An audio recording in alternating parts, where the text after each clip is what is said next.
നമസ്തേ. നമ്മൾ chakras and their significance ആണ് പറഞ്ഞുകൊണ്ടിരുന്നത്. അപ്പം നമ്മൾ പറഞ്ഞു കോൺഷ്യസ്നെസ്സിന് 3 ഷീറ്റ്സ് ഉണ്ട്, 3 ആവരണങ്ങളുണ്ട്. Physical body, astral body, causal body.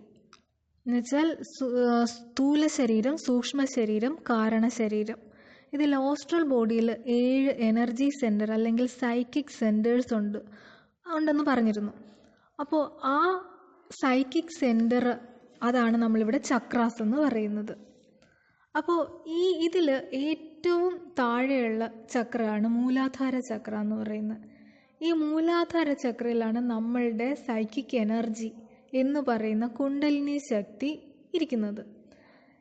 ഇതിന് നമ്മൾ പതുക്കെ പതുക്കെ ഉണർത്തി ഏറ്റവും മുകളിലുള്ള നമ്മുടെ തലയ്ക്ക് കുറച്ച് മുകളിലായിട്ട് നിൽക്കുന്ന സഹസ്രാര ചക്രത്തിൽ കൊണ്ടുചെന്ന് എത്തിക്കുക. അങ്ങനെ എത്തുമ്പോഴത്തേക്ക് ഒരാൾക്ക് ഈ പറയുന്ന നമ്മൾ നേരത്തെയൊക്കെ പറഞ്ഞ സെൽഫ് റിയലൈസേഷൻ അല്ലെങ്കിൽ മോക്ഷം എന്ന് പറയുന്ന ഒരു അവസ്ഥ തന്നെയാണ് കിട്ടുന്നത്.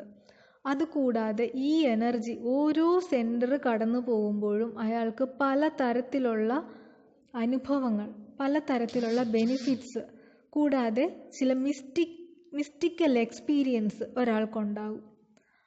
അപ്പോൾ നമ്മളിതിന് പറയുന്നത് എങ്ങനെയെന്ന് വെച്ചാൽ, ഈ കുണ്ടലിനി ശക്തി എന്ന് പറയുന്നത്, നമ്മുടെ ആ സൈക്കിക് എനർജി എന്ന് പറയുന്നത് ഒരു ഉറങ്ങുന്ന പാമ്പായിട്ട്, അങ്ങനെ ഒരു റെപ്രസെൻറ്റേഷനാണ്. ഒരു പാമ്പിൻ്റെ രീതിയിൽ മൂലാധാര ചക്രയിൽ ഉറങ്ങി ചുരുണ്ട് കിടന്ന് ഉറങ്ങുകയാണ്. ഇതിനെ അവിടെ നിന്ന് ഉണർത്തി പതുക്കെ പതുക്കെ മുകളിലോട്ട് കൊണ്ടുപോവുക. അപ്പോൾ അത് അടുത്ത ചക്രം, അതിൻ്റെ ചക്രം ഇങ്ങനെ മുകളിലോട്ട് അങ്ങ് കയറുക. അങ്ങനെയാണ് ഇതിനെ നമ്മൾ ഒരു വിചാരിക്കുന്നത്. എന്ന് വെച്ചാൽ അതൊന്നും ശരിക്കും അങ്ങനെ ഉള്ളതല്ല, നമ്മൾ അങ്ങനെയാണ് അതിൻ്റെ ഒരു റെപ്രസെൻറ്റേഷനായിട്ട് അങ്ങനെ ഒരു സിംബോളിക്കായിട്ട് പറയുന്നു എന്നേ ഉള്ളൂ. അപ്പോൾ ഇവിടെ ഇങ്ങനെ ഓരോ എനർജി സെൻറ്ററിലൂടെ ഈ എനർജി പാസ് ചെയ്യുമ്പോഴും ഈ പറയുന്ന ഒരുപാട് കാര്യങ്ങൾ, ഒരുപാട് പ്രയോജനങ്ങൾ ഒരാൾക്ക് ഉണ്ടാകുന്നുണ്ട്. അപ്പോൾ അത് എങ്ങനെയാണ് ഇതിനെ ഉണർത്തി മുകളിലോട്ട് കൊണ്ടുപോകാന്ന് വെച്ചാൽ അതിനൊരു ആൻസറേ ഉള്ളൂ, മെഡിറ്റേഷൻ അല്ലെങ്കിൽ ഇൻറ്റൻസ് വിഷ്വലൈസേഷനിൽ കൂടെയാണ് ഈ എനർജിയെ ഉണർത്തി മുകളിലേക്ക് കൊണ്ടുപോകുന്നത്. അപ്പോൾ ഇവിടെ നമ്മൾ ഈ 7 എനർജി സെൻറ്ററിനെ കുറിച്ച് പറയണം. ഈ കുണ്ടലിനി ശക്തി ഉറങ്ങിക്കിടക്കുന്ന മൂലാധാര ചക്ര ഉൾപ്പെടെ അത് കടന്നു പോകേണ്ടുന്നതായ 7 എനർജി സെൻറ്റർ, അതാണ് നമ്മൾ ചക്രാസ് എന്നിവിടെ പറയുന്നത്. അതിനെക്കുറിച്ചാണ് നമ്മളിനി പറയാൻ പോകുന്നത്. അപ്പോൾ അതിലാദ്യത്തത് മൂലാധാര ചക്ര തന്നെയാണ്, നേരത്തെ പറഞ്ഞത് തന്നെയാണ്. ഇതിനെ നമ്മൾ റൂട്ട് ചക്ര എന്ന് പറയും, റൂട്ട് വേര് എന്നുള്ള അർത്ഥത്തിൽ. ഇതിൻ്റെ സിമ്പൽ എന്ന് പറയുന്നത് ഒരു ചുവന്ന നിറത്തിലുള്ള താമരയാണ്, 4 ഇതളുകളുള്ള ഒരു ചുവന്ന താമര. ഇങ്ങനെയാണ് അതിൻ്റെ ഒരു സിംബോളിക് റെപ്രസെൻറ്റേഷൻ. അതുകൂടാതെ അതിനൊരു ലെറ്റർ റെപ്രസെൻറ്റേഷൻ ഉണ്ട്, ഒരു അക്ഷരം വെച്ചിട്ടും അതിന് പറയുന്നുണ്ട്. അതാണ് ലം. മലയാളത്തിലെ ല ഇല്ലേ, ലം, അതിനെയാണ്, അതിൻ്റെ ഒരു ലെറ്റർ റെപ്രസെൻറ്റേഷനാണ്. ലെറ്റർ റെപ്രസെൻറ്റേഷൻ അത്ര പ്രാധാന്യം ഇല്ല നമുക്ക്, എന്നാലും ഞാനത് പറഞ്ഞു എന്നേ ഉള്ളൂ. അപ്പോൾ നമ്മൾ പറഞ്ഞു ഇത് നമ്മുടെ സ്പൈൻ തുടങ്ങുന്നതിൻ്റെ താഴെയായിട്ടാണ് ഇതിൻ്റെ സ്ഥാനം, ഈ മൂലാധാര ചക്രയുടെ സ്ഥാനം എന്ന് പറയുന്നത്. അപ്പോൾ അതുകൂടാതെ നമ്മളുടെ ചില റെസ്പോൺസിനെ അല്ലെങ്കിൽ ചില റെസ്പോൺസിനെ റെഗുലേറ്റ് ചെയ്യുന്നതിന് മൂലാധാര ചക്രയ്ക്ക് വലിയൊരു റോളുണ്ട്. അതിൽ പ്രധാനപ്പെട്ട ഒന്നാണ് ഫൈറ്റ് ഓർ ഫ്ലൈറ്റ് റെസ്പോൺസ്. അത് നമുക്ക് പിന്നീട് വിശദമായിട്ട് പഠിക്കാനുണ്ട്. ഇപ്പോൾ ചെറുതായിട്ടൊന്ന് പറഞ്ഞുതരാം എന്താണ് ഫൈറ്റ് ഓർ ഫ്ലൈറ്റ് റെസ്പോൺസ് എന്ന് പറയുന്നത്. എന്ന് വെച്ചാൽ ഒരു എക്സാമ്പിൾ വെച്ച് പറഞ്ഞുതരാം. ഇപ്പോൾ നിങ്ങൾക്കൊരു സ്ട്രെസ്ഫുൾ സിറ്റുവേഷൻ ഉണ്ടാവുകയാണെന്ന് ഇരിക്കട്ടെ. ഞാൻ ഇന്ന് പറയുവാണ് നാളെ പരീക്ഷയുണ്ട്. അപ്പോൾ നിങ്ങളുടെ മുമ്പിൽ 2 ഓപ്ഷനാണുള്ളത്. ഒന്നുകിൽ നല്ല ആഞ്ഞ് പഠിക്കുക, അത് ഫൈറ്റ്, ജയിക്കാൻ വേണ്ടി യുദ്ധം ചെയ്യുക, യുദ്ധത്തിൽ ജയിക്കാൻ വേണ്ടി അത്രയും എഫേർട്ട് എടുക്കുക. രണ്ടാമത്തത് ഫ്ലൈറ്റ് എന്ന് വെച്ചാൽ ഓടി രക്ഷപ്പെടുക, നാളെ പരീക്ഷ എഴുതാതെ മുങ്ങുക, അല്ലേ? അപ്പോൾ അവിടെ 2 റെസ്പോൺസാണ് നമുക്ക് ചെയ്യാനായിട്ട് പറ്റുന്നത്. അതിലേത് വേണമെന്ന് നമ്മൾ സെലക്ട് ചെയ്യണം. അതിനെ നമ്മൾ സഹായിക്കുന്ന ഒരു ചക്ര കൂടെയാണ് മൂലാധാര ചക്ര. ഇപ്പം മനസ്സിലായല്ലോ ഫൈറ്റ് ഓർ ഫ്ലൈറ്റ് റെസ്പോൺസ് എന്താണെന്നുള്ളത്. അപ്പോൾ കൂടാതെ നമ്മുടെ ബേസിക് സർവൈവലിന് വേണ്ടുന്ന കാര്യങ്ങൾ നേടിയെടുക്കാനും മൂലാധാര ചക്ര നമ്മളെ സഹായിക്കും. അതിൻ്റെ മൂലാധാര ചക്ര അസോസിയേറ്റ് ഇരിക്കുന്നത് തന്നെ സർവൈവലിന് വേണ്ടിയിട്ടാണ്. എന്ന് വെച്ചാൽ നമ്മുടെ അത്യാവശ്യ നിലനിൽപ്പിന് വേണ്ടി, എന്ന് വെച്ചാൽ നമുക്ക് വേണ്ടുന്ന കാര്യങ്ങൾ, നമ്മുടെ ചില ബേസിക് ഇൻസ്റ്റിങ്ക്റ്റ്, പിന്നെ നമ്മുടെ സുരക്ഷിതത്വത്തിന് വേണ്ടുന്ന കാര്യങ്ങൾ, പിന്നെ അതുപോലെ നമുക്ക് വേണ്ടുന്ന ആഹാരം, വെള്ളം, അങ്ങനെയൊക്കെയുള്ള കാര്യങ്ങൾ, നമുക്ക് നമ്മുടെ നിലനിൽപ്പിന് വേണ്ടുന്ന കാര്യങ്ങൾ നമ്മൾ നേടിയെടുക്കാൻ നമ്മളെ മോട്ടിവേറ്റ് ചെയ്യുക. ആ ഒരു ജോലിയും ഈ മൂലാധാര ചക്രയ്ക്കുണ്ട്. ഫിസിക്കലി മൂലാധാര ചക്ര നമുക്ക് തരുന്നത് ഒരു സ്റ്റെബിലിറ്റിയാണ്. ഇമോഷണലി ഇറ്റ് ഗവേൺസ് സെൻഷ്വാലിറ്റി എന്ന് വെച്ചാൽ നമ്മുടെ സെൻസ് ഓർഗൻസിൽ നിന്നും പല കാര്യങ്ങളും കണ്ട് നമ്മൾ സന്തോഷിക്കുക, പ്ലഷറിങ് census. Spiritually it governs security, ഒരു സുരക്ഷിതത്വം നമുക്ക് കിട്ടുക. പിന്നെ അതുകൂടാതെ മൂലാധാര ചക്ര എന്ന് പറയുന്നത് നമ്മുടെ സെൻസ് ഓഫ് സ്മെല്ലുമായിട്ടാണ് റിലേറ്റ് ചെയ്തിരിക്കുന്നത്. പിന്നെ നമ്മുടെ നാഡികൾ, മെയിൻ നാഡികൾ ഈ ഭാഗത്ത് നിന്നാണ് സെപ്പറേറ്റ് ചെയ്ത് മുകളിലേക്ക് പോകുന്നത്, ബ്രെയിനിലേക്ക് പോകുന്നത്. അപ്പോൾ ഇതിൻ്റെ എല്ലാം ബേസ് ആയതുകൊണ്ടാണ് ഇതിനെ മൂലാധാരം എന്ന് പറയുന്നത്, മൂലാധാര ചക്ര എന്ന് പറയുന്നത്. നമ്മളുടെ ആ കുണ്ടലിനി ശക്തി, നമ്മുടെ സൈക്കിക് എനർജി എന്ന് പറയുന്നത് റെസ്റ്റ് ചെയ്യുന്ന സ്ഥാനവും ഈ പറയുന്ന മൂലാധാര ചക്രയാണ്. ഇനി നമുക്ക് സ്വാധിഷ്ഠാന ചക്രം നോക്കാം.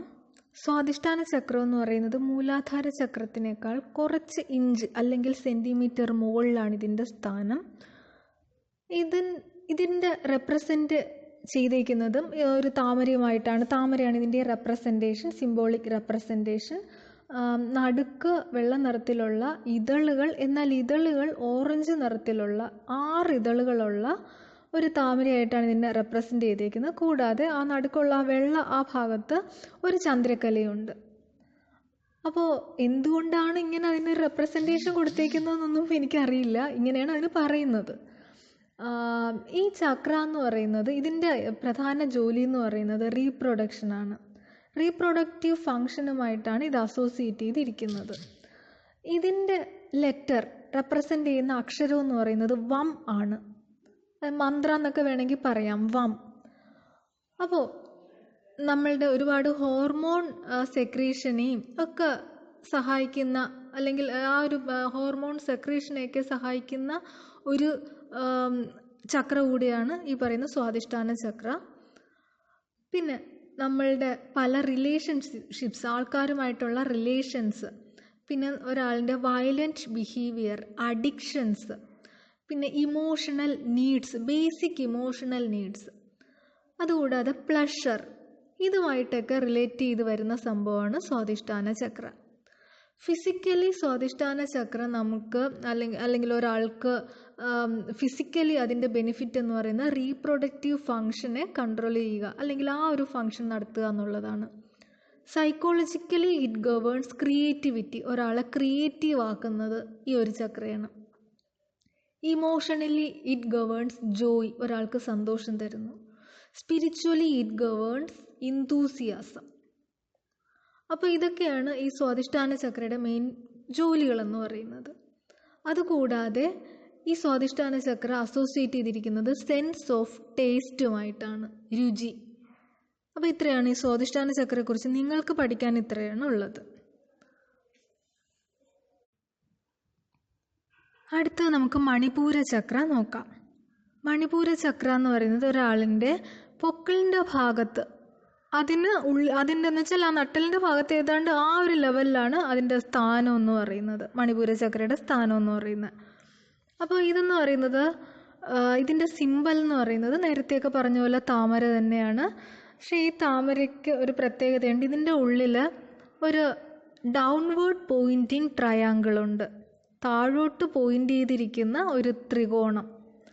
ഈ താമരയുടെ നിറം എന്ന് പറയുന്നത് മഞ്ഞയാണ്, യെല്ലോ ആണ്. കൂടാതെ ഇതിന് 10 പെറ്റൽസ്, 10 ഇതളുകളാണ് ഈ താമരയ്ക്കുള്ളത്. അപ്പോൾ 10 ഇതളുകളുള്ള ഉള്ളിൽ താഴേക്ക് പോയിൻ്റ് ചെയ്തിരിക്കുന്ന ത്രികോണ ആകൃതിയുള്ള ഒരു താമര ആണ് ഇതിൻ്റെ ഒരു സിമ്പലായിട്ട് പറയുന്നത്. ഇത് നമ്മുടെ മെറ്റബോളിക് ആൻഡ് ഡൈജസ്റ്റീവ് സിസ്റ്റവുമായിട്ട് റിലേറ്റ് ചെയ്തിരിക്കുന്നു മണിപൂര ചക്ര. ഇതിൻ്റെ ലെറ്റർ റെപ്രസെൻറ്റേഷൻ എന്ന് പറയുന്നത് രം ഡം ആണ് ഇതിൻ്റെ ലെറ്റർ റെപ്രസെൻറ്റേഷൻ. നമ്മുടെ പാൻക്രിയാസ്, അതുപോലെ അഡ്രിനൽ കോർട്ടെക്സ്, അഡ്രിനൽ ഗ്ലാൻസ്, ഇതിൻ്റെയൊക്കെ ഫങ്ഷനും ഈ പറയുന്ന മണിപൂര ചക്രമായിട്ട് റിലേഷൻ ഉണ്ടെന്ന് പറയുന്നു. എന്നുവെച്ചാൽ അതുമായിട്ടൊക്കെ റിലേറ്റ് ചെയ്താണ് ഇരിക്കുന്നത്. അപ്പോൾ വാല്യുബിൾ റോളുണ്ട് ഡൈജഷന്. ഈ പറയുന്ന മണിപൂര ചക്രയ്ക്ക് ഡൈജഷനുമായിട്ട് വലിയൊരു റോളുണ്ട്. പിന്നെ നമുക്കുള്ള ചില ഗുണങ്ങൾ എന്ന് വെച്ചാൽ നമ്മുടെ പവർ, ഉണ്ടായിരിക്കുന്ന നമുക്ക് അധികാരം ഉപയോഗിക്കാനുള്ള നമ്മുടെ ഒരു കഴിവ്, അതുപോലെ അഭിപ്രായം പറയാനുള്ള ഒപ്പീനിയൻ ഫോർമേഷൻ, ഇതൊക്കെ ഒരാളിൽ ഉണ്ടാക്കുന്നത്, ഒരാളിൽ ഈ ഗുണങ്ങളൊക്കെ ഉണ്ടെങ്കിൽ അയാളുടെ ആ ഒരു മണിപൂര ചക്ര ആക്റ്റീവാണെന്ന് പറയാം. അപ്പോൾ ഒരാളുടെ പേഴ്സണൽ പവർ, ഈ പറയുന്ന ഒപ്പീനിയൻ ഫോർമേഷൻ, അതുപോലെ തന്നെ ഫിയർ, ആങ്സൈറ്റി, ഇതിനെയൊക്കെ കൺട്രോൾ ചെയ്യുക. ഇൻട്രോവേർഷൻ എന്ന് പറയുമ്പോൾ അധികം ആൾക്കാരോട് മിങ്കിൾ ചെയ്യാതെ ഒറ്റയ്ക്കൊക്കെ തന്നെ എല്ലാം ചെയ്യുന്ന ഒരു നേച്ചർ, ഒരു പേഴ്സണാലിറ്റി. പിന്നെ അതുപോലെയുള്ള കാര്യങ്ങളൊക്കെയാണ് ഇവിടെ ഈ മണിപൂര ചക്രത്തിൻ്റെ ഒരു ഫങ്ഷൻ എന്ന് പറയുന്നത്. ഫിസിക്കലി മണിപൂര ചക്ര നമുക്ക് തരുന്നത്, അതിൻ്റെ ബെനിഫിറ്റ് എന്ന് പറയുന്നത് ഡൈജഷനാണ്, ദഹനം. സൈക്കോളജിക്കലി ഇതിൻ്റെ ബെനിഫിറ്റ് പേഴ്സണൽ പവർ തന്നെയാണ്. ഇമോഷണലി ഇറ്റ് ഗവേൺസ് എക്സ്പെൻസീവ്നെസ്, നമ്മൾ മൂല്യങ്ങൾക്ക് വലിയ പ്രാധാന്യം കൊടുക്കുക. സ്പിരിച്വലി ഇത് നമുക്ക് തരുന്നത് എല്ലാ രീതിയിലുമുള്ള ഗ്രോത്ത്, സ്പിരിച്വൽ ഗ്രോത്ത് ആയാലും എല്ലാ രീതിയിലുള്ള ഒരു വളർച്ച, ഒരു പ്രോഗ്രസ്, അതാണ് നമുക്ക് സ്പിരിച്വൽ ഇതിൽ നിന്ന് കിട്ടുന്നത്. അതുകൂടാതെ നമ്മുടെ സെൻസ് ഓഫ് സൈറ്റുമായിട്ടാണ് ഈ മണിപൂര ചക്ര റിലേറ്റ് ചെയ്തിരിക്കുന്നത്, കാഴ്ചയുമായിട്ട്. അടുത്തത് അനാഹത ചക്ര, 4ാമത്തെ ചക്ര. അനാഹത ചക്രയുടെ സിംബോളിക് റെപ്രസെൻറ്റേഷൻ എന്ന് പറയുന്നത് ഒരു സർക്കുലർ ഫ്ലവർ, എന്നുവെച്ചാൽ ലോട്ടസ് ഫ്ലവർ വിത്ത് 12 പച്ച നിറത്തിലുള്ള ഇതളുകളുള്ള ഒരു താമരപ്പൂവ്. അതാണ് ഇതിൻ്റെ സിംബോളിക് റെപ്രസെൻറ്റേഷൻ എന്ന് പറയുന്നത്. ഇതിൻ്റെ സ്ഥാനം എന്ന് പറയുന്നത് ചെസ്റ്റാണ്, നമ്മുടെ ഹാർട്ടിൻ്റെ ഭാഗത്താണ്. ഇത് നമ്മുടെ തൈമസുമായിട്ട് റിലേറ്റ് ചെയ്തിരിക്കുന്നു. Anahata chakra seat of love, compassion, generosity എന്നൊക്കെ പറയാം. തൈമസ് എന്ന് പറയുന്നത് നമ്മുടെ ഇമ്മ്യൂൺ സിസ്റ്റത്തിൻ്റെ ഒരു ഇലമെൻറ്റ്, ഒരു കീ ഇലമെൻ്റാണ് തൈമസ് ഗ്ലാൻഡ് എന്ന് പറയുന്നത്, തൈമസ് എന്ന് പറയുന്നത്. അപ്പോൾ അതുപോലെ തന്നെ എൻഡോക്രൈൻ സിസ്റ്റത്തിനെയും ഈ തൈമസ് ഒഴിച്ചുകൂടാൻ പറ്റാത്തൊരു റോളുണ്ട്, എൻഡോക്രൈൻ സിസ്റ്റത്തിനും.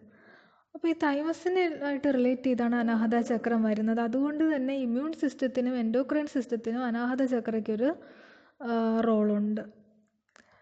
അതുപോലെ ടി സെൽസിൻ്റെ മെച്ചുറേഷൻ, അത് മറ്റൊരു ഫങ്ഷനാണ്. ടി സെൽസ് എന്ന് പറയുന്നത് നമ്മളുടെ രോഗപ്രതിരോധ ശേഷിയെ നമ്മളെ സഹായിക്കുന്ന ചില കാര്യങ്ങളാണ് ഈ ടി സെൽസ് കൊണ്ട് പറയുന്നത്. അതുപോലെ നമ്മളുടെ സ്ട്രെസ് നമ്മളെ എത്രത്തോളം അഫക്റ്റ് ചെയ്യുന്നു, സ്ട്രെസ്സിനെ നമ്മൾ എത്രത്തോളം ടോളറേറ്റ് ചെയ്യുന്നു, ഇതൊക്കെ ഈ ടി സെൽസ് നമ്മളെ അതിലൂടെ നമുക്ക് അറിയാൻ പറ്റും. അല്ലെങ്കിൽ ആ ടി സെൽസ് നമ്മളെ സ്ട്രെസ്സിൽ നിന്നും രക്ഷപ്പെടുത്താനും നമ്മുടെ രോഗങ്ങളിൽ നിന്നും രോഗപ്രതിരോധ ശേഷി വർദ്ധിപ്പിക്കാനും ഒക്കെ സഹായിക്കുന്നു.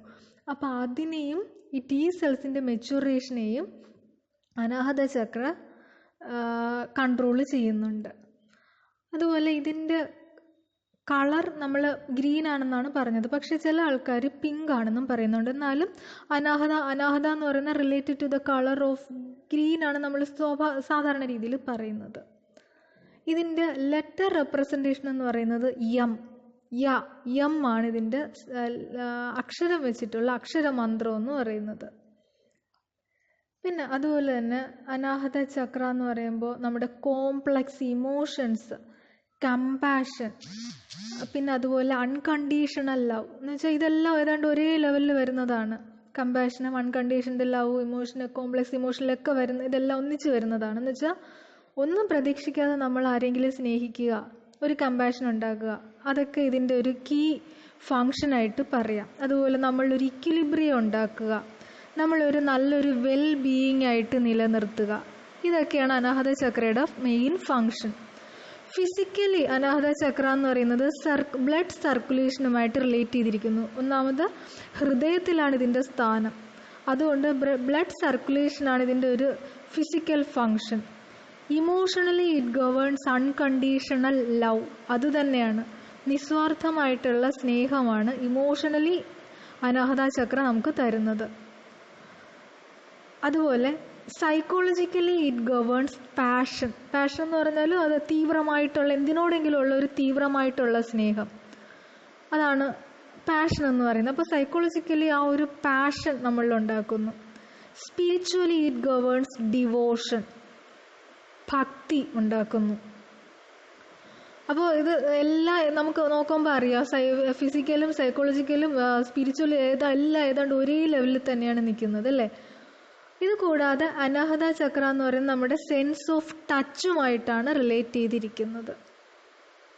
ഇത്രയാണ് അനാഹത ചക്രയുടെ പ്രധാന കാര്യങ്ങൾ. അടുത്ത നമുക്ക് അഞ്ചാമത്തെ വിശുദ്ധ ചക്ര നോക്കാം. വിശുദ്ധ ചക്ര എന്ന് പറയുന്നത് 16 ഇതളുകളുള്ള ഇളം നീല നിറത്തിലുള്ള ഒരു താമരയായിട്ടാണ് അതിൻ്റെ സിംബോളിക് റെപ്രസെൻറ്റേഷൻ. ഈ താമരയുടെ ഉള്ളിൽ ഒരു വൈറ്റ് എന്ന് വെച്ചാൽ ഈ നീല നിറമാണെങ്കിൽ അത് അകത്തോട്ട് വരുംതോറും അതിൻ്റെ നിറം മങ്ങിയാണ് വരുന്നത്. അപ്പോൾ ഒരു ചെറിയൊരു വൈറ്റ് സർക്കിളുണ്ട്, അതിലൊരു സിൽവർ പോലത്തെ ഒരു ചന്ദ്രക്കല പോലത്തെ ഒരു ഭാഗമുണ്ട്. പക്ഷേ നമ്മളുടെ പടത്തിൽ ആ ഒരു ഇത് കാണുന്നില്ല, അങ്ങനെ ഒരു ചന്ദ്രക്കല പോലത്തെ ഉള്ളൊരു ഭാഗമുണ്ടെന്ന് പറയുന്നുണ്ട്. അപ്പോൾ ഇതാണ് ഇതിൻ്റെ ശരിക്കും എന്താണ് സിംബോളിക് റെപ്രസെൻറ്റേഷൻ എന്ന് പറയുന്നത്. ഇതിൻ്റെ ലെറ്റർ റെപ്രസെൻറ്റേഷൻ എന്ന് പറയുന്നത് ഹം, ഹിന്ദിയിലെ ഞങ്ങൾ എന്നുള്ള ആ ഹം ഇല്ലേ, ആ സംഭവം, ആ ഹം എന്നുള്ളതാണ് ഇതിൻ്റെ ലെറ്റർ റെപ്രസെൻറ്റേഷൻ. അപ്പോൾ ഈ വിശുദ്ധ ചക്ര എന്ന് പറയുന്നത് അതിൻ്റെ പൊസിഷൻ, സ്ഥാനം എന്ന് പറയുന്നത് നമ്മുടെ തൊണ്ടയുടെ ഭാഗത്താണ്. തൊണ്ടയിൽ തന്നെ തൈറോയിഡ് ഗ്ലാൻഡ് ഉണ്ടല്ലോ, അതിൻ്റെ ആ ഒരു ഭാഗമാണ്, അതിന് പാരലായിട്ടാണ് ഈ ചക്രയുടെ പൊസിഷൻ, സ്ഥാനം എന്ന് നമ്മൾ പറയുന്നത്. ഇത് നമ്മുടെ ഇമോഷൻസിനെ കൺട്രോൾ ചെയ്യാനും ക്രിയേറ്റിവിറ്റി പ്രൊമോട്ട് ചെയ്യാനും നമ്മളെ സഹായിക്കുന്നു ഈ വിശുദ്ധ ചക്ര. അതുപോലെ ഇത് റിലേറ്റ് ചെയ്തിരിക്കുന്നത് കമ്മ്യൂണിക്കേഷൻ, നമ്മുടെ ഗ്രോത്ത് എന്ന് വെച്ചാൽ നമ്മുടെ സൈക്കോളജിക്കൽ ഗ്രോത്താണ് അവിടെ പ്രധാനമായിട്ട് ഉദ്ദേശിക്കുന്നത്. നമ്മുടെ തോട്ട്സ്, ചിന്തകൾ, അതുപോലെ സൈക്കോളജിക്കലായിട്ടുള്ള ഒരു ഗ്രോത്ത്, ഇതൊക്കെയാണ് ഇവിടെ വിശുദ്ധ ചക്രയിൽ കൂടി നമുക്ക് കിട്ടുന്ന ബെനിഫിറ്റ് എന്ന് പറയുന്നത്. അപ്പോൾ നമ്മൾ പറഞ്ഞു തൈറോയിഡിന് പാരലായിട്ടാണ് ഇരിക്കുന്നത്, അതുകൊണ്ട് തന്നെ തൈറോയിഡ് ഹോർമോണിൻ്റെ സെക്രേഷനും ഇതിന് ചെറിയൊരു റോളുണ്ട്. അപ്പോൾ ആ ഹോർമോൺ നമുക്ക് ഒരുപാട് കാര്യത്തിൽ പ്രയോജനപ്പെടുന്നതാണ് നമുക്കറിയാം അല്ലേ. നമ്മുടെ ഗ്രോത്ത് ആൻഡ് മെച്യൂറേഷനൊക്കെ തൈറോയിഡ് ഹോർമോൺ അതിൻ്റെ ഒരു വലിയൊരു റോളുണ്ട് അതിനൊക്കെ. അതുപോലെ ഫിസിക്കലി വിശുദ്ധ ചക്ര നമുക്ക് തരുന്നത് ഒരു കമ്മ്യൂണിക്കേറ്റ് ചെയ്യാനുള്ള ഒരു കഴിവ്. ഇമോഷണലി ഇറ്റ് ഗവേൺസ് ഇൻഡിപെൻഡൻസ്, സ്വതന്ത്രമായിട്ട് ചിന്തിക്കാനും തീരുമാനമെടുക്കാനുമുള്ള കഴിവ്. സൈക്കോളജിക്കലി ഇറ്റ് ഗവേൺസ് ഫ്ലുവൻറ്റ് തോട്ട് എന്ന് വെച്ചാൽ തടസ്സമില്ലാതെ ചിന്തിക്കുക. ഫ്ലുവൻ്റ് ആയിട്ടൊരു കാര്യം മനസ്സിൽ എന്ത് വേണമെന്നുള്ളത് തടസ്സങ്ങളൊക്കെ ഇല്ലാതാക്കി തരണം ചെയ്ത് ചിന്തിച്ച് റെഡിയാക്കാനുള്ള ഒരു കഴിവ്. Spiritually it governs security. നമ്മൾ സെക്യൂരിറ്റി നേരത്തെയും പറഞ്ഞിട്ടുണ്ട്, ഇതും സ്പിരിച്വൽ ബെനിഫിറ്റും സെക്യൂരിറ്റി തന്നെയാണ്. അതുകൂടാതെ വിശുദ്ധ ചക്ര എന്ന് പറയുന്നത് അസോസിയേറ്റഡ് വിത്ത് സൗണ്ട്, നമ്മുടെ കേൾവിയുമായിട്ടാണ് ഇത് റിലേറ്റ് ചെയ്തിരിക്കുന്നത്. ഇത്രയുള്ളൂ വിശുദ്ധ ചക്ര. ഇനി അടുത്തത് ആറാമത്തത് ആജ്ഞാചക്ര. നമ്മുടെ ബോഡിയുടെ ഭാഗത്ത് വെച്ച് നോക്കുകയാണെങ്കിൽ നമ്മളുടെ ശരീരത്തിൻ്റെ ലെവലിൽ ഏറ്റവും മുകളിൽ നിൽക്കുന്നത് ആജ്ഞാചക്രയാണ്. കാരണം സഹസ്രാര ചക്ര നമ്മുടെ തലയേക്കാൾ കുറച്ച് മുകളിലായിട്ടാണ് സ്ഥാനം. ആജ്ഞാചക്രയുടെ സ്ഥാനം എന്ന് പറയുന്നത് നമ്മുടെ നെറ്റി എന്ന് വെച്ചാൽ 2 പുരികത്തിൻ്റെയും നടുക്കായിട്ടാണ് ആജ്ഞാചക്രയുടെ സ്ഥാനം എന്ന് പറയുന്നത്. അപ്പോൾ ഇതിൻ്റെ സിംബോളിക് റെപ്രസെൻറ്റേഷൻ എന്ന് പറയുന്നത് 2 ഇതളുകളുള്ള ഒരു താമര, 2 പെറ്റൽസേ ഉള്ളൂ. ഈ താമരയുടെ നിറം വയലറ്റ്, ഇൻഡിഗോ, ഡീപ് ബ്ലൂ, ഇതിലേത് വേണമെങ്കിലും ആവാം. ഇതിൽ ഏതെങ്കിലും ഒരെണ്ണം ആയിരിക്കാം ആ താമരയുടെ നിറം. അപ്പോൾ ഈ 2 ഇതളുകളെന്ന് പറയുന്നത് നമ്മുടെ 2 നാഡികളെ, ഇട പിംഗള എന്നൊക്കെ പറയുന്ന 2 നാഡികളെയാണ് റെപ്രസെൻ്റ് ചെയ്യുന്നത്. നമ്മൾ പറഞ്ഞു ഈ സുഷുമ്നയിലൂടെ നാഡികൾ മൂലാധാര ഭാഗത്തിൽ നിന്നും പലതായിട്ട് വന്നു, എന്നിട്ട് ഈ ആജ്ഞാചക്രയുടെ ആ ഭാഗത്ത് ഈ 2 നാഡികൾ ഒന്നായിട്ട് മാറുകയാണ് ചെയ്യുന്നത്. അപ്പോൾ ഒരു ഡ്യുവാലിറ്റിയെ ഇല്ലാതാക്കുക, 2 ഇല്ലാതാക്കുക എന്നൊക്കെയുള്ള പല പല അർത്ഥങ്ങൾ നമുക്കിതിന് കൊടുക്കാം. അതാണ് ഈ 2 ഇതളുകൾ എന്നൊക്കെ അവിടെ പറയുന്നതിൻ്റെ ഒരു ഉദ്ദേശം തന്നെ. അപ്പോൾ ഈ ഇട പിംഗള എന്ന് പറയുന്ന 2 നാഡികളും ചേർന്ന് വന്നിട്ട് അതൊരു സുഷുമ്നയിലൂടെ വന്നിട്ട് അത് ആ 2ഉം ഇല്ലാതാക്കി ഒന്നിച്ചു പോയി ഇവിടെ ചെന്ന് ചേരുന്ന ഒരു, അല്ലെങ്കിൽ നമ്മുടെ ബ്രെയിനിൽ ചെന്ന് ചേരുക, അതിനെയൊക്കെയാണ് ഈ പറയുന്ന ആജ്ഞാചക്ര ഉദ്ദേശിക്കുന്നത്, അതിനെ റെപ്രസെൻ്റ് ചെയ്യുന്നത്. ഈ ആജ്ഞാചക്രയെ 3rd ഐ എന്നും പറയാം. 3rd ഐ എന്ന് പറയുമ്പോൾ ഈ ശിവൻ്റെയൊക്കെ 3ാം കണ്ണെന്ന് പറയുന്നത് നെറ്റിയിലല്ലേ, ആ ഭാഗത്ത് തന്നെയാണ് ഈ ആജ്ഞാചക്രയുടെ സ്ഥാനം എന്ന് പറയുന്നത്. അപ്പോൾ അത് നമ്മുടെ ശിവൻ്റെ ഈ 3ാം കണ്ണെന്നൊക്കെ പറയുമ്പോൾ അതിന് ഇങ്ങനെ നോക്കുമ്പോൾ ഒരുപാട് അർത്ഥങ്ങളുണ്ട്. എന്ന് വെച്ചാൽ ഒരാളുടെ വളരെ പവർഫുള്ളായിട്ടുള്ളൊരു ഭാഗമാണ് ഈ 2 പുരികത്തിൻ്റെയും നടുക്കുള്ള ഭാഗം. അപ്പോൾ അതിന് ഒരുപാട് ഇങ്ങനെയൊക്കെയുള്ള അർത്ഥങ്ങൾ അതിന് നമുക്ക് കൊടുക്കാൻ പറ്റും, ഒരുപാട് അർത്ഥം കൊടുക്കാൻ പറ്റുന്നൊരു കാര്യമാണ്. അപ്പോൾ 3rd ഐ ചക്ര എന്ന് ഇതിന് പറയാറുണ്ട്. അതുപോലെ തന്നെ ഇത് പീനൽ, നമ്മുടെ ബ്രെയിനിലുള്ള ഒരു ഗ്ലാൻഡാണ് പീനൽ ഗ്ലാൻഡ്, ഇതുമായിട്ട് ലിങ്ക് ചെയ്തിരിക്കുന്നു. പീനൽ ഗ്ലാൻഡ് എന്ന് പറയുന്നത് ഇതാണ് നമ്മളുടെ ഉറക്കത്തിനെയും നമ്മളെ ഉണർത്തുന്നതും രാത്രി ഉറക്കുന്നതും ഒക്കെ, സ്ലീപ്പ് ആൻഡ് വേക്കിംഗ് അപ്പിനെയൊക്കെ നമ്മളെ സഹായിക്കുന്നതാണ് പീനൽ ഗ്ലാൻഡ് എന്ന് പറയുന്നത്. എന്നുവെച്ചാൽ പീനൽ ഗ്ലാൻഡിൽ ഉണ്ടാകുന്ന ഹോർമോണാണ് മെലറ്റോണിൻ. ഈ മെലറ്റോണിനാണ് നമ്മളെ ഉറങ്ങാനും ഉണർത്താനും ഒക്കെ നമ്മളെ സഹായിക്കുന്നത്. അപ്പോൾ ആ ഒരു രീതിയിൽ നമ്മളെ ഉണർത്തുക എന്ന് പറയുമ്പോഴത്തേക്ക് നമ്മളുടെ ആത്മാവിനെ ഉണർത്തുക, അല്ലെങ്കിൽ ഒരു സ്പിരിച്വൽ വേക്കിംഗ് അപ്പ് അവിടെ നമുക്കതിനെ കാണാം. അതിനൊക്കെ നമ്മളെ സഹായിക്കുന്ന ഒരു സംഭവമാണ് ഈ ആജ്ഞാചക്ര എന്ന് പറയുന്നത്. അപ്പോൾ ഇവിടെ നമ്മുടെ സെൽഫ് എന്ന് പറഞ്ഞാൽ നമ്മളെ തന്നെ ഈ നമ്മളുടെ ഉള്ളിൽ തന്നെ നമ്മളെ ഗൈഡ് ചെയ്ത് ഈശ്വരനിലെത്തിക്കുക. അപ്പോൾ എന്ന് വെച്ചാൽ ഈശ്വരനിൽ തൊട്ട് ആ സെൽഫ് റിയലൈസേഷന് തൊട്ട് മുമ്പുള്ള അവസ്ഥയാണിത്. അപ്പോൾ ആ ഒരു ഇന്നർ ഗൈഡൻസിലൂടെ നമ്മൾ തന്നെ നമ്മളെ സ്വയം ഗൈഡ് ചെയ്ത് ഒരു സെൽഫ് റിയലൈസേഷനിൽ കൊണ്ടെത്തിക്കുക, ഇതൊക്കെയാണ് ആജ്ഞാചക്രയുടെ പ്രധാന ജോലി എന്ന് പറയുന്നത്. ഇതിൻ്റെ ലെറ്റർ റെപ്രസെൻറ്റേഷൻ എന്ന് പറയുന്നത് നമ്മൾ കേട്ടിട്ടുള്ള ഓം എന്ന് പറയുന്ന ആ ഒരു വാക്കാണ്. അതിന് ഒരുപാട് അർത്ഥമുള്ള ഒരു ലെറ്റർ എന്ന് നമുക്കതിനെ പറയാൻ പറ്റില്ല. അത് ശരിക്കും പറഞ്ഞാൽ ഇംഗ്ലീഷിൽ പറയുകയാണെങ്കിൽ നമ്മുടെ ആ ഇതിലെഴുതിയിരിക്കുന്ന ആ സ്പെല്ലിങ് തെറ്റാണ്.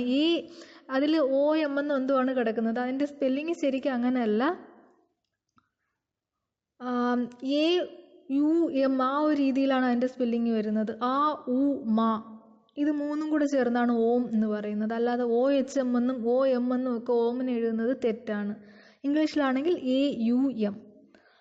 അപ്പോൾ അങ്ങനെയാണ്, അതാണ് ശരിക്കും ഇതിൻ്റെ ഒരു വേർഡ് അല്ലെങ്കിൽ ലെറ്റർ റെപ്രസെൻറ്റേഷൻ എന്ന് പറയുന്നത്. അപ്പോൾ അതിൻ്റെ വിശദമായ ഇതിലോട്ട് ഞാൻ പോകുന്നില്ല, അത് ഒരുപാട് പറയാനുണ്ട് അതിൻ്റെ ആ ലെറ്ററിനെ കുറിച്ച്, അത് പോകുന്നില്ല. എന്നുവെച്ചാൽ നമ്മൾ സാധാരണ പറയുന്നത് ഈ പ്രപഞ്ചത്തിൻ്റെ ഏറ്റവും സൗണ്ടിൻ്റെ ബേസാണ് ഈ ഓംകാര ശബ്ദം എന്നൊക്കെയാണ് പറയുന്നത്. അതുകൊണ്ട് പ്രണവ ശബ്ദം എന്നൊക്കെ അതിന് പറയുന്നുണ്ട്. അപ്പോൾ ഇവിടെ ഈ പീനൽ പറഞ്ഞല്ലോ, നമ്മൾ ഉണർത്തുന്നതും ഉറക്കുന്നതും ഒക്കെ ഈ പീനൽ ഗ്ലാൻഡ് ആണെന്ന് പറഞ്ഞു.